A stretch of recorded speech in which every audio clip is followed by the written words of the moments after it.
Spencer Lazara, MMAinterviews.tv. It's Fight Week, World Series of Fighting 4. I'm alongside notorious Nick Newell. Obviously, a big fight for you here, your debut in the organization, and an exciting fight against Mr. Caldwell. Talk about the matchup and how you're feeling going in. I think it's a great matchup. You got two guys that are very talented with great records. You know, I'm 9-0, he's 9-1, and we both finished fights. You know, he has more knockouts than submissions, but he has submissions, and I have more submissions than knockouts. But I don't think it's a story of a striker versus a grappler. I think it's two well-rounded fighters that are getting in there and going to just rip each other's heads off, you know, and put on a show for the fans. Yeah, definitely. I mean, talk about all the media you've been doing all week long. I know it's been a little bit strenuous on you here leading up to this fight. How excited are you to kind of put that behind you, weigh in, you know, and get to the fight?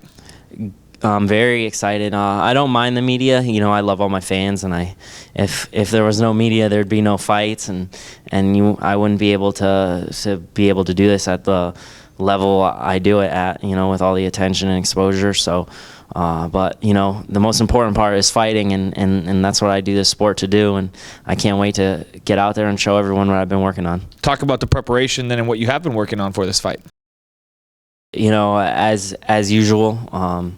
My head coach, Jeremy Libashevsky, Fighting Arts Academy, has guided me through this training camp and really set everything up. So I really have nothing to worry about but working hard and, you know, doing jiu-jitsu over at Ultimate MMA in North Haven, Connecticut. And I cross-train at a place called C3 Athletics, and strength conditioning at a place called The Rack, and they've been doing a great job. And you know, I had a lot of time off between this fight and my last fight, so I went down to American Top Team for a while and picked up a lot of things there. So it's been great. You know, I've learned a lot, and I'm well trained and well conditioned and ready to go in there and fight. Yeah, I mean, you are 9-0, you know, and you've obviously fought a lot of local or more local shows back home. You know, this is a pretty big stage. Does it feel any different for you? No, I mean, a fight's a fight.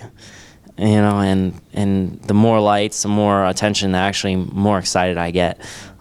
You know, that you work so hard. It's nice to get a little attention. Some people say they don't care, but I enjoy it. I don't do it for that. You know, I'd fight if no one was watching, but it's just like an added perk. And you know, to fight on national TV on NBC Sports, this is just an honor.